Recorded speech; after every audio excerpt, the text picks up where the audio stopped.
علیکم ورحمۃ اللہ وبرکاتہ۔ 16واں پارہ سورۃ الکہف کا کچھ حصہ، سورہ مریم مکمل اور سورہ طٰہٰ مکمل اس پارے میں واقع ہے۔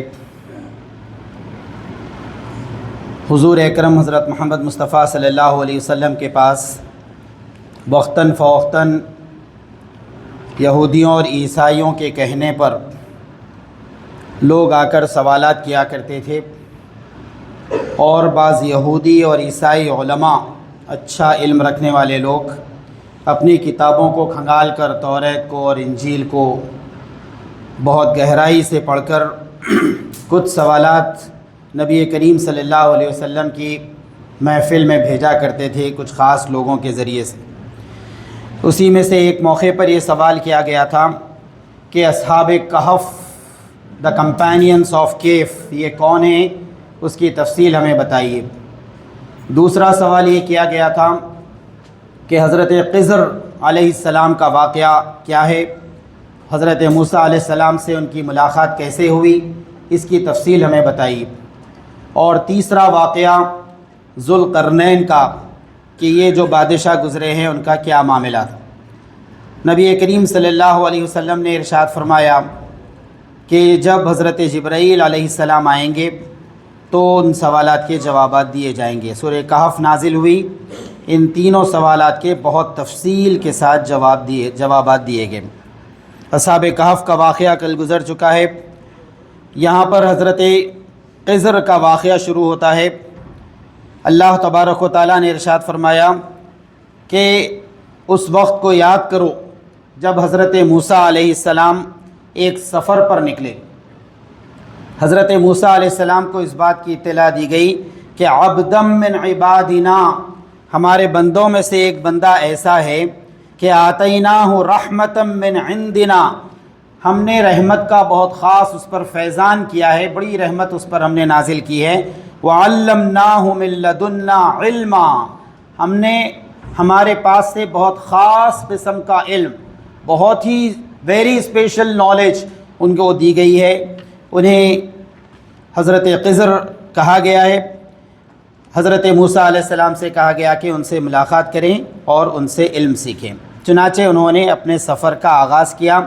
اس سفر میں ان کے ایک شاگرد، جنہیں حواری بھی کہا جاتا ہے، ان کا نام حضرت یوشع بن نون تھا، وہ ان کے حواری تھے، ان پر ایمان لانے والے صحابی تھے، ان کے غلام تھے، پرسنل خادم بھی تھے، اور بعد میں ان کے خلیفہ بھی بنے۔ تو یوشع بن نون ان کے ساتھ موجود تھے۔ حضرت موسیٰ علیہ السلام سے یہ بات کہی گئی تھی کہ آپ اپنا سفر کرتے چلے جائیں دریا کے کنارے یا سمندر کے کنارے، یہاں تک کہ آپ اس مقام پر پہنچیں جہاں پر دو ندیاں، دو نہریں ایک دوسرے سے ملتی ہیں، تو آپ وہیں پر ٹھہر جانا، وہاں قیام کرنا، اسٹے کرنا، وہاں پر عبدم من عبادنا، ہمارے بندوں میں سے ایک بندے سے آپ کی ملاقات ہوگی۔ چنانچہ انہوں نے اپنے سفر کا آغاز کیا یوشع بن نون کو لے کر، اور راستے میں کھانے کے لیے ٹفن رکھ لیا گیا، اور اس ٹفن کے اندر ایک مچھلی تلی ہوئی، تیار، ریڈی ٹو ایٹ، یہ مچھلی بھی ان کے پاس موجود تھی۔ نشانی یہ بیان کی گئی کہ کبھی ایسا حیرت ناک واقعہ پیش آئے گا اس سفر کے دوران کہ وہ مچھلی جو تلی گئی ہے، پکانے کے لیے ریڈی کر کے، کھانے کے لیے ریڈی رکھ دی گئی ہے، وہ اچانک زندہ ہو جائے گی، اور وہ زندہ ہو کر پانی میں چلی جائے گی۔ بس وہیں پر آپ ٹھہرنا، وہاں پر ہمارے بندوں میں سے ایک بندے سے آپ کی ملاقات ہوگی۔ فلما بلغا مجمع بینہما، اس کے بعد جب یہ لوگ اپنے سفر کا آغاز کرتے ہیں تو سفر کرتے کرتے ایسی جگہ پر پہنچے جہاں قرآن مجید نے اسے مجمع البحرین کہا ہے، جہاں پر دو ریورز یا دو ندیاں یا پانی کے دو بڑے ذخائر آپس میں ملتے ہیں۔ یہ پانی کے دو ذخائر آپس میں کہاں ملتے ہیں؟ یوں تو ایسے کئی مقامات ہیں جنہیں سنگم کہا جاتا ہے، دریائے گنگا اور جمنا الہ آباد کے جس مقام پر ملتے ہیں اسے سنگم کہا جاتا ہے۔ اسی طرح یہاں پر جس کا ذکر کیا گیا ہے، تاریخ کے لکھنے والے لکھتے ہیں کہ یہ Nile, the river of Nile, اس کی جو دو شاخیں ہیں، دو برانچز ہیں، وہ آپس میں ملتی ہیں۔ سیرت کی کتابوں میں الفاظ آتے ہیں کہ دریائے نیل کی ایک برانچ تھی جسے بحر الابیض کہا جاتا تھا، اور اس کی دوسری شاخ تھی جسے بحر الارزق کہا جاتا ہے۔ White Nile and blue Nile. تو یہ جو سفید نیل، دریائے نیل جسے وائٹ نائل کہا جاتا ہے، یہ لیک وکٹوریا سے شروع ہوتی ہے. تنزانیہ میں ایک بہت بڑا شاندار تالاب ہے، تنزانیہ ایک ملک ہے، وہاں سے وہ ہوتی ہے اور یوگانڈا سے ہوتے ہوئے ساؤتھ سوڈان میں داخل ہوتی ہے، اور سوڈان کا جو کیپٹل ہے خرطوم اسے کہا جاتا ہے، وہاں پر آ کر یہ بلو نائل سے ملتی ہے. اور یہ جو بلو نائل ہے، بحر الارزق جو ہے، یہ ایتھوپیا کے لیک تانا سے نکلتی ہے، اور یہ سوڈان سے، ساؤتھ ایسٹ سوڈان سے ہوتے ہوئے یہ پھر آ کر خرطوم کے اندر، سوڈان کے کیپٹل کے اندر یہ مل جاتی ہے اس جو اصل جو دریائے نیل ہے اس سے.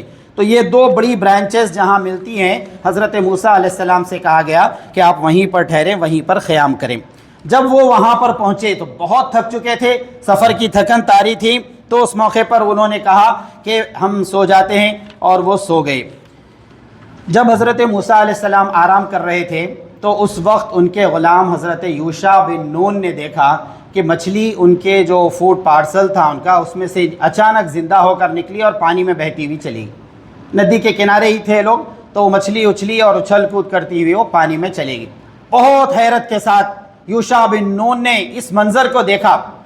اس کی حیرت میں اتنا کھوئے کہ حضرت موسیٰ علیہ السلام جب نیند سے بیدار ہوئے تو یہ واقعہ بتانا ہی بھول گیا، ذکر ہی نہیں کیا. حالانکہ نشانی وہی بتائی گئی تھی کہ جہاں مچھلی زندہ ہو جائے وہاں پر آپ کی حضرت خضر سے ملاقات ہوگی. اور پھر اس کے بعد اٹھے، اور اس کے بعد انہوں نے سفر کا آغاز کیا. پھر سفر کرتے گئے، کافی دور چلے گئے، اور پھر ایک جگہ بھوک لگی تو حضرت موسیٰ علیہ السلام ایک جگہ بیٹھ گئے اور کہا آتنا غدانا لقد لقینا من سفرنا ھذا نصبا. لاؤ بھائی ہمارا کھانا لے کر آؤ، نکالو کھانا، اب ہم کھانا کھائیں گے، سفر نے ہم کو تھکا دیا ہے. جیسے ہی حضرت موسیٰ علیہ السلام نے کھانے کا ذکر کیا تو اچانک ان کے غلام یوشع بن نون کو یاد آیا. انہوں نے کہا اذ اوینا الی الصخرۃ فانی نسیت الحوت، کہ اچانک ایک ایسا واقعہ ہوا کہ مچھلی زندہ ہو گئی اور پانی میں چلی گئی. آپ کے کھانے کے لیے تو ہم نے وہی رکھا تھا تل کر.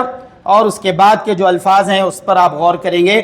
وما انسانیہ الا الشیطان ان اذکرہ، شیطان نے اس مچھلی کے واقعے کا ذکر کرنا مجھ سے بھلا دیا.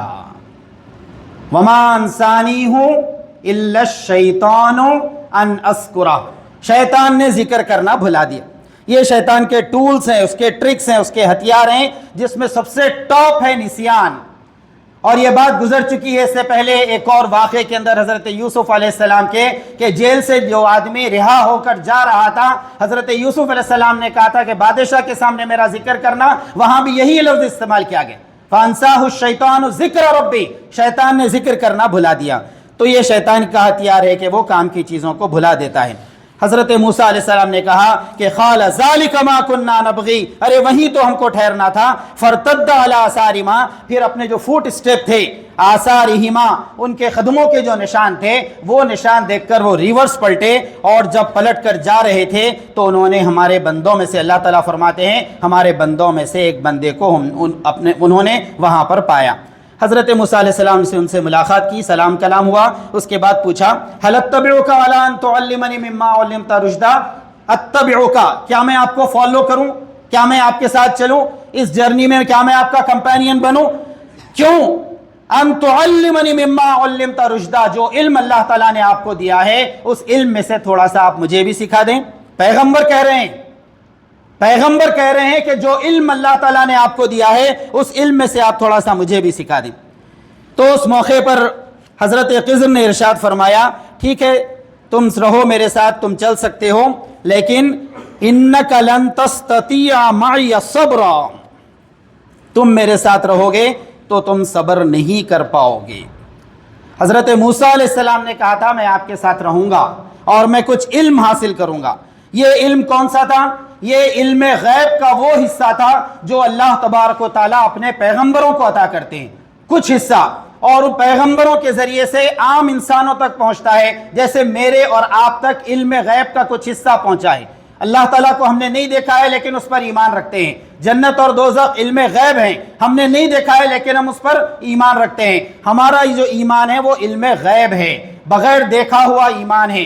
ہم پیغمبر کی بات پر یقین کر کے ایمان لاتے ہیں، اور یہ علم غیب قیامت تک باقی رہے گا. وہ ویلیڈیٹی اس کی قیامت تک رہے گی۔ اللہ تعالیٰ مختلف نشانیاں دکھائیں گے، بہت سے میراکلز، بہت سے معجزے انسانوں کے سامنے پہلے بھی آئے، آئندہ بھی آتے رہیں گے، لیکن اس کے باوجود اسلام پر جو ایمان ہمارا ہے وہ بنیادی طور پر غیب پر ایمان رہے گا۔ بہت سی چیزیں قیامت تک پردے میں ہی رہیں گی، کچھ آثار، کچھ نشانیاں، کچھ آیتیں، کچھ کلیئر کٹ انڈیکیشنز ہمارے سامنے آتے رہیں گے ایمان کو پختہ کرنے کے لیے، لیکن ایمان اصلاً اللہ پر ایمان، رسولوں پر ایمان، فرشتوں پر ایمان، جنت اور دوزخ پر ایمان، یہ غیب ہی کا حصہ رہے گا۔ بعض وقت مسلمانوں کو خواہش ہوتی ہے کہ کوئی بڑا معجزہ ہو جائے، بڑا میراکل ہو جائے، کچھ ایسا ہو جائے کہ بس پوری دنیا میں زلزلہ آیا اور مسجد محفوظ رہ جائے، پوری دنیا میں سیلاب آ جائے اور کہیں پر بڑی آگ لگ جائے اور قرآن مجید کو آگ نہ لگے۔ اس طرح کے واقعات ہم چاہتے ہیں ہوتے رہیں تاکہ لوگ سمجھ جائیں کہ ایمان، اسلام ہی سچا مذہب ہے۔ قرآن کہتا ہے ایسا نہیں ہوگا، علم غیب پر ہی ایمان، قیامت تک تمہیں غیب پر ہی ایمان لانا ہے۔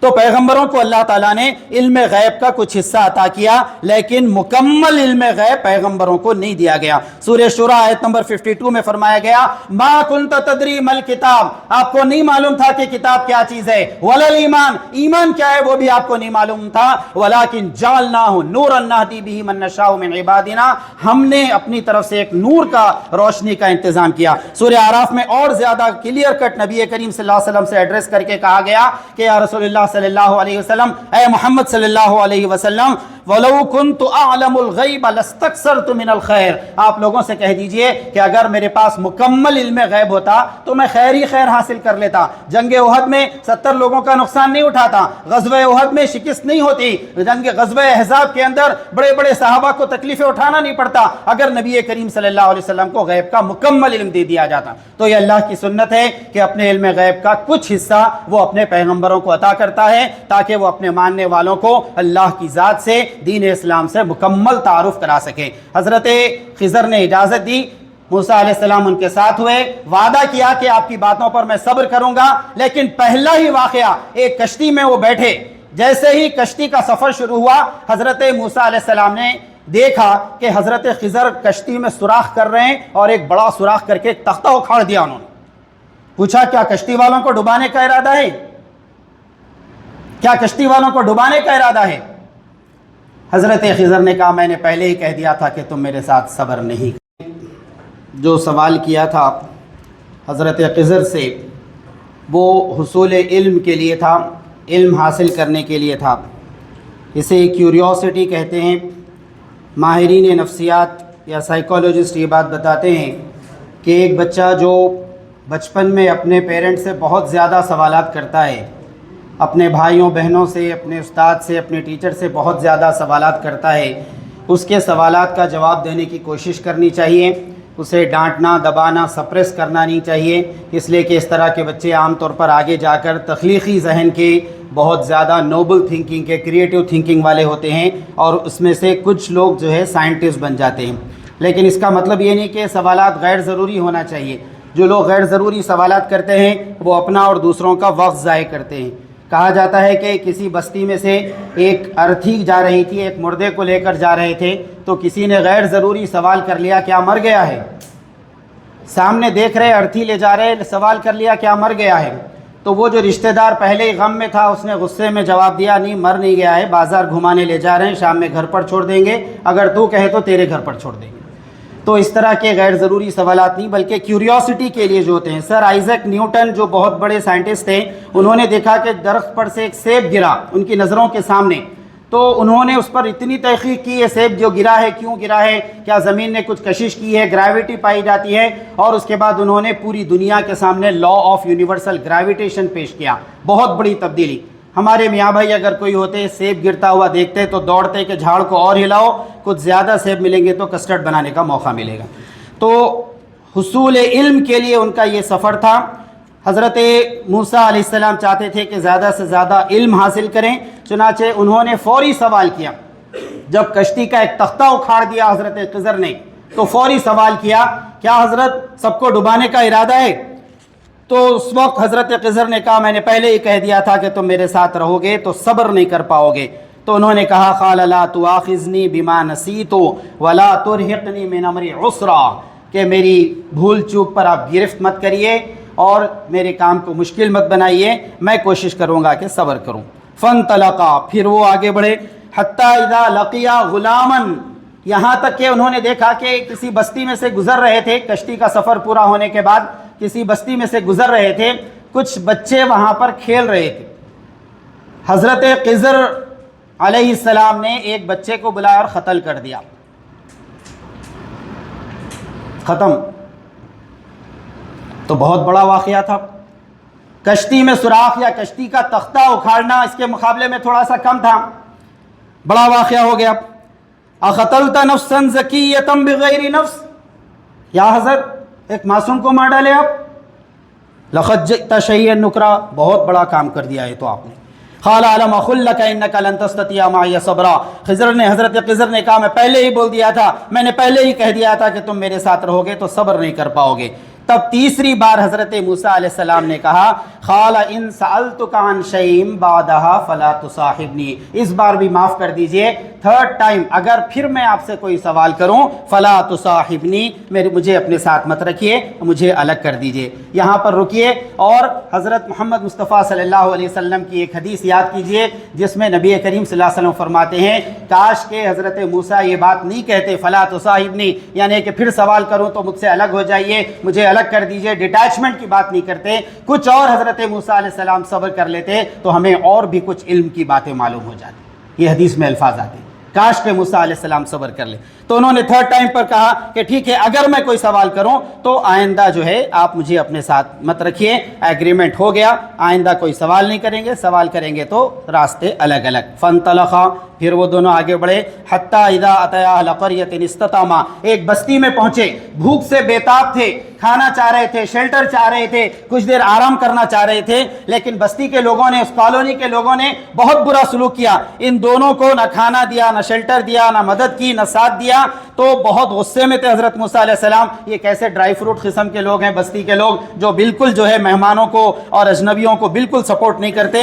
اس موقع پر حضرت خضر جب وہ بستی سے نکل رہے تھے تو ایک دیوار جو بالکل گرنے کے قریب تھی، وہ سیدھا پرانی دیوار تھی، انہوں نے اس دیوار کی تعمیر کر دی، اس دیوار کو بغیر پیسے لیے، بغیر کوئی اجرت لیے، بس بیٹھے بیٹھے فری میں ایک دیوار بنا دی انہوں نے جو گر رہی تھی۔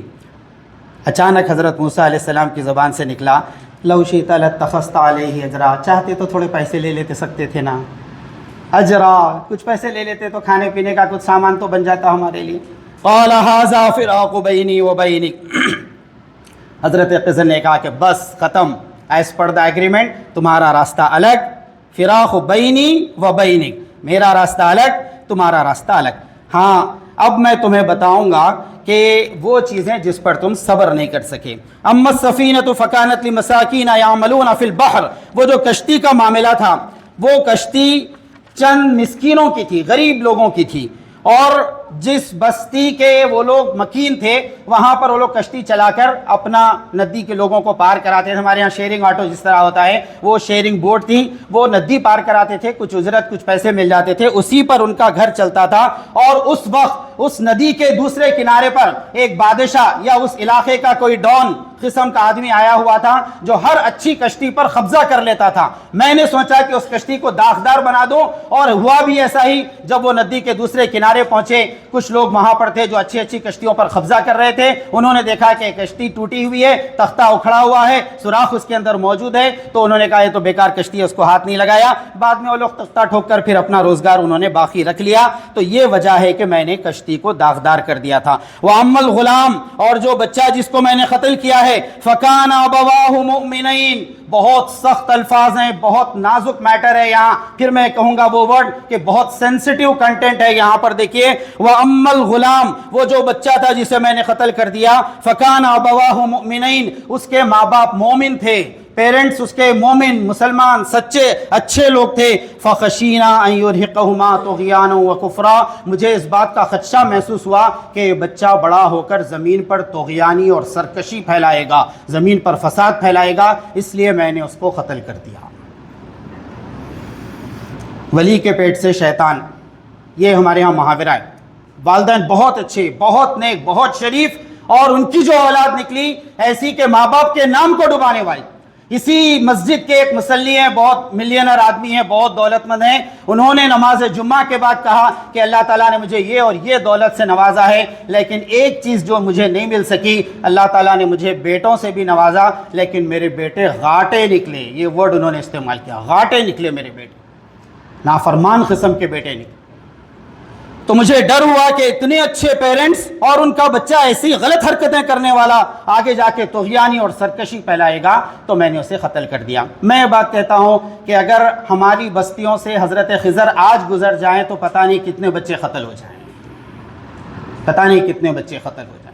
کتنے شریف اور نیک ماں باپ کی اولاد اور کیسی کیسی حرکتیں کرتی ہوئی نظر آتی ہے، پتہ نہیں کتنے بچے قتل ہو جائیں۔ اپنے بچوں پر نظر رکھیے، دیکھیے کہ وہ آپ کا نام روشن کرنے والے ہیں یا آپ کا نام ڈبانے والے ہیں۔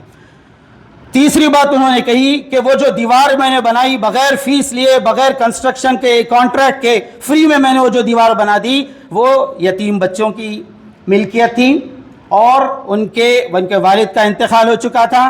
ان کے باپ نے مرنے سے پہلے اس دیوار کے نیچے کچھ خزانہ چھپایا تھا۔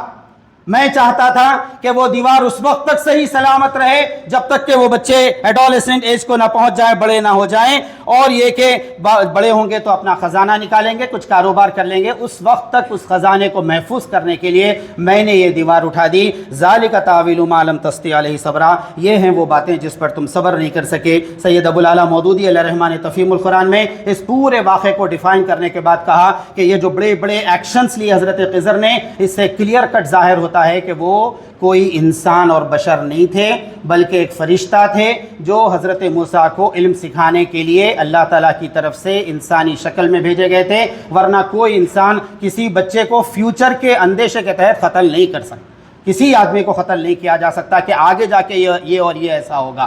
وہ فرشتہ تھا اور انہوں نے علم سکھانے کے لیے یہ سارے واقعات انجام دیے۔ کہ سورۃ الکہف کا تیسرا واقعہ ذوالقرنین کا شروع کیا جائے۔ اس سے پہلے بھی آپ حضرات سے خواہش کی گئی تھی کہ جو قرآنی اذکار یا دعائیں درمیان میں آتی رہتی ہیں آپ اسے نوٹ کریں، فجر اور سحر کے بیچ کا جو وقت ہے اس میں یاد کریں اور اس کو پڑھنے کی ہم عادت ڈالیں۔ چنانچہ سورہ بنی اسرائیل میں یہ دعا گزری ہے، رب ارحمہما کما ربیانی صغیرا، یہ اپنے پیرنٹس کے لیے کرنے کی دعا ہے کہ اللہ ہمارے ماں باپ پر تو ایسا ہی رحم فرما جیسا کہ انہوں نے بچپن میں ہم پر رحم کیا۔ بہت سے لوگوں کو یاد ہوگی، ورنہ یاد نہ ہو تو فوری یاد کر لیں، رب ارحمہما کما ربیانی صغیرا۔ دوسری دعا سورہ طٰہٰ میں آئے گی، وقل رب زدنی علما، رب زدنی علما، اے اللہ میرے علم میں اضافہ فرما۔ تیسری دعا بھی آج سورہ طٰہٰ میں آئے گی، رب اشرح لی صدری ویسر لی امری واحلل عقدۃ من لسانی یفقہوا قولی۔ جب بھی کوئی بڑا کام ہم شروع کر رہے ہیں اور کوئی اسٹوڈنٹ جب بھی پڑھنے کے لیے بیٹھ رہا ہے، اسٹڈیز کر رہا ہے اور کوئی کورس میں وہ ایڈمیشن لے رہا ہے، تو کوئی ہم بڑا بزنس شروع کر رہے ہیں، کوئی پراپرٹی خرید رہے ہیں، کوئی بڑا کام جب ہم اپنی زندگی میں کر رہے ہیں تو ان تین کاموں کے بغیر اپنے کام کو شروع نہ کریں۔ سب سے پہلی چیز استخارے کی دعا، 2 رکعت نماز پڑھ کے کہ اس میں اللہ تعالیٰ کی مدد شامل ہو اور یہ کام ہم جو کرنے جا رہے ہیں ہمارے لیے بہتر ہے تو وہ کام آگے بڑھے، اگر بہتر نہیں ہے تو وہ کام یہیں پر رک جائے۔ پہلی چیز استخارہ، دوسری چیز بزرگوں سے اور ایکسپیرینس لوگوں سے مشورہ، اور تیسری چیز یہ دعا جو آج پڑھی جائے گی، رب اشرح لی صدری ویسر لی امری واحلل عقدۃ من لسانی یفقہوا قولی۔ اے اللہ میرے دل کو اطمینان عطا فرما، میرے کام میں آسانی فرما اور میری زبان کی گرہ کھول دے، میری باتوں کی انڈرسٹینڈنگ مجھے عطا فرما۔ تو یہ 3 اذکار، یہ 3 دعائیں، یہ 15ویں اور 16ویں پارے کی، یہ ضرور ہم یاد کر کے پڑھتے رہیں۔ تیسرا واقعہ جو سورۃ الکہف میں آیا ہے وہ ذوالقرنین کا واقعہ ہے۔ ذوالقرنین کے معنی ہیں 2 سینگوں والے۔ تو یہ یہودیوں کے اندر 2 سینگوں والے ایک بادشاہ ان کے لقب کے طور پر بہت مشہور تھا، اس لیے وہ بار بار اس طرح کا سوال کیا کرتے تھے۔ تاریخ کے لکھنے والوں نے 3 لوگوں کی طرف اشارہ کیا ہے۔ بعض لوگ یہ سمجھتے تھے کہ حضرت سلیمان علیہ السلام ہی ذوالقرنین ہیں جن کی بڑی زبردست بادشاہت کا ذکر یہاں پر کیا گیا ہے۔ بعض لوگ سمجھتے تھے کہ سکندر اعظم یعنی الیگزینڈر دی گریٹ وہی دراصل ذوالقرنین ہیں۔ سید مودودی علیہ الرحمٰن نے تفہیم القرآن میں پورے دلائل سے یہ بات ثابت کی ہے کہ یہ نہ حضرت سلیمان علیہ السلام کی طرف اشارہ ہے اور نہ یہ سکندر اعظم الیگزینڈر دی گریٹ، اس لیے کہ ان دونوں کا جو گیپ آ رہا ہے، سکندر اعظم کا اور یہاں جو ذوالقرنین کا واقعہ جس کے اشارے ہیں، ان کے ٹائم پیریڈ میں کئی 100 سال کا گیپ ہے، لہٰذا زیادہ مفسرین کا رجحان اس طرف گیا ہے کہ 549 BC قبل مسیح یعنی حضرت عیسیٰ علیہ السلام کے بھیجے جانے سے لگ بھگ 550 سال پہلے ایک بہت بڑا بادشاہ گزرا ہے جو میڈیا سے لے کر ایشیا کوچک یعنی فار ایسٹ ایشیا میں، اور پھر اس کی فتوحات کا سلسلہ سندھ سے لے کر پاکستان کا جو علاقہ سندھ ہے، اور پھر اس کے بعد سعود ترکستان کا علاقہ مصر اور لیبیا، وہاں سے لے کر کاکیشیا اور خوارزم تک اس کی حکومت پھیلی ہوئی تھی، اور اس کا نام سائرس یا خورس بتایا جاتا ہے۔ بہت بڑا ایرانی بادشاہ گزرا ہے، ہو سکتا ہے کہ قرآن نے انہی کی طرف اشارہ کیا ہو، لیکن جو بھی ہو ان کی طرف اشارہ کر کے قرآن مجید نے ان کے کیریکٹر کو یہاں پر ہائی لائٹ کیا ہے۔ یہی قرآن مجید کا انداز ہے کہ ہم جب قرآن کہتا ہے کہ کسی واقعے کو جب ہم بیان کرتے ہیں تو مقصد یہ ہوتا ہے کہ لوگ نصیحت حاصل کریں۔ تو یہ جو بادشاہ تھے ذوالقرنین، انہوں نے مغرب کی طرف اپنے سفر کا آغاز کیا اور اتنی دور تک گئے، گویا ہورائزن جسے کہتے ہیں، جسے زمین اور آسمان کے ملنے کا مقام جو تصوراتی ہے، افق اسے کہتے ہیں، وہاں تک وہ پہنچ گئے، اور وہاں انہوں نے کسی خاص واقعے کا مشاہدہ نہیں کیا، اور اس کے بعد پھر انہوں نے اپنے سفر کا آغاز کیا، مطلع الشمس سورج کے طلوع ہونے کے مقام تک وہ پہنچے، گویا زمین کے اس کنارے تک وہ پہنچ گئے، اور پھر اس کے بعد وہ اپنے سفر کا آغاز کرتے ہیں، حتی اذا بلغ بین السدین وجد من دونہما قوما، یہاں تک کہ وہ ایک ویلی کے اندر پہنچے، ایک گھاٹی کے اندر جو بہت بڑی قوم آباد تھی، ہر طرف پہاڑوں سے گھری ہوئی، اور وہ ایک ایسی لینگویج میں بات کر رہے تھے، لا یکادون یفقہون قولا، قرآن کہتا ہے بات نہیں سمجھ پا رہے تھے، وہاں کے لوگوں کی لینگویج نہیں سمجھ، ہو سکتا وحشی قبیلے تھے ہوں گے، ٹرائبل قسم کے لوگ تھے ہوں گے، ان کی لینگویج نہیں سمجھ پا رہے تھے۔ وہ اب تو گوگل ٹرانسلیٹر نہیں تھا اس زمانے میں کہ فوری جناب ترجمہ کر کے ڈال دیں اور اسمارٹ فون نکال کے بتا دیں فوری ٹرانسلیشن ہو کر آ جائے گا، ویسا معاملہ نہیں تھا، بات نہیں سمجھ پا رہے تھے، اشاروں میں بات چیت ہوئی، تو اس قوم کے لوگوں نے کہا کہ ہماری بستی کے قریب ایک وحشی قوم رہتی ہے، ظالم قوم رہتی ہے، اس کا نام ہے یاجوج اور ماجوج۔ تاریخ کے لکھنے والوں نے چائنا کی سرحدوں سے تعلق رکھنے والی ایک قوم کا ذکر کیا ہے جو بڑی وحشی اور ظالم تھی، اس کا نام یاجوج اور ماجوج تھا۔ تو اس قوم کے لوگوں نے بادشاہ کے آگے آ کر ہاتھ جوڑ کر کہا کہ یاجوج اور ماجوج آتے ہیں، فساد پھیلاتے ہیں، ہم سے ٹیکس وصول کرتے ہیں، ہماری آمدنی کھینچ لے جاتے ہیں، کیا ہی اچھا ہو کہ ہماری اور اس قوم کے درمیان ایک زبردست قسم کا بیریئر بنا دیا جائے، اونچی قسم کی دیوار بنا دی جائے، آپ چاہیں تو جو پیسے جو اجرت آپ چاہیں گے، ہم جو کچھ ہے ہم جمع کر کے آپ کو دینے کے لیے تیار ہیں۔ تو بادشاہ نے کیا جواب دیا؟ بہت پیارا جواب دیا ذوالقرنین نے، قال ما مکنی فیہ ربی خیر، تمہارے پیسوں کی، تمہارے ٹیکس کی اور تمہارے سونے چاندی کی کوئی ضرورت مجھے نہیں ہے، میرے پاس جو اللہ کا دیا ہوا ہے وہ بہت کچھ ہے۔ لالچ نہیں تھا، گریڈ نہیں تھا۔ ہمارے ہاں حکمراں آتے ہیں، پورا خزانہ بھرا ہوا ہوتا ہے، ٹریجری فل ہوتی ہے، لیکن 2% 3% ٹیکس میں اضافہ کرتے ہیں اور اپنی قوم کے لوگوں کو پریشان کرتے ہیں۔ آپ ایک مرتبہ ہندوستان کے لوگ، حیدرآباد کے لوگ ایک مرتبہ پیٹرول پمپ کو جا کر پیٹرول 1 لیٹر پیٹرول دلاتے ہیں تو آپ 40 روپے ٹیکس پے کرتے ہیں، اس لیے کہ کروڈ آئل کا 40 روپے ریٹ ہے، کروڈ آئل جو زمین سے نکلتا ہے، اور اس کے پیوریفیکیشن میں جس کو فریکشنل ڈسٹیلیشن آف پیٹرولیم کہا جاتا ہے 20 روپے، ٹرانسپورٹیشن اور پیوریفیکیشن میں 20 روپے خرچ ہوتے ہیں، پیٹرول 60 روپے پر لیٹر گورنمنٹ کو پڑتا ہے، آپ 20 روپے اسٹیٹ ٹیکس ویٹ کی شکل میں دیتے ہیں اور اس کے بعد 20 روپے سینٹرل گورنمنٹ کو 25 روپے ٹیکس دیتے ہیں، 100 روپے کے اوپر ادا کرتے ہیں۔ اس بادشاہ نے کہا کہ مجھے تمہارے ٹیکسوں کی، تمہاری ہارڈ ارن منی کی کوئی ضرورت نہیں ہے، میرے پاس جو کچھ اللہ کا دیا ہوا ہے بہت کچھ ہے، ہاں مجھے مین پاور چاہیے، مجھے طاقتور قسم کے لوگ چاہیے۔ اور اس نے ایک زبردست دیوار بنا دی، صرف اینٹوں کی، گنیٹ کی، سیمنٹ کی دیوار اس نے نہیں بنائی، اس نے کہا آتونی زبر الحدید، لوہا لے کر آؤ۔ اس زمانے میں لوہا یعنی میٹلرجی کے فن میں ماہر تھے وہ لوگ، انہوں نے کہا کہ لوہا لے کر آؤ، اور اس کے بعد لوہے کو گرم کیا گیا، خوب اسے ٹیمپریچر، ہائی ٹیمپریچر اسے دیا گیا۔ آپ جانتے ہیں لوہا پگھلانے کے لیے کتنا ٹیمپریچر چاہیے، پانی گرم ہوتا ہے تو 100 ڈگری ٹیمپریچر ہوتا ہے، اور آئرن کو پگھلانے کے لیے 1600 ڈگری سیلسیس تک گرم کرنا پڑتا ہے، تو خوب گرم کیا انہوں نے، اور اس کے بعد اسے زبردست قسم سے ہتھوڑوں سے مارا گیا اور خوب مضبوط قسم کی دیوار بنا دی گئی، اور بادشاہ نے اس موقع پر کہا ھذا حاذا رحمت من ربی، یہ جو ٹیکنالوجی میں نے ڈیولپمنٹ حاصل کیا، امپرومنٹ، یہ میرا کوئی کمال نہیں ہے، حاذا رحمت من ربی، یہ میرے رب کی رحمت کا نتیجہ ہے۔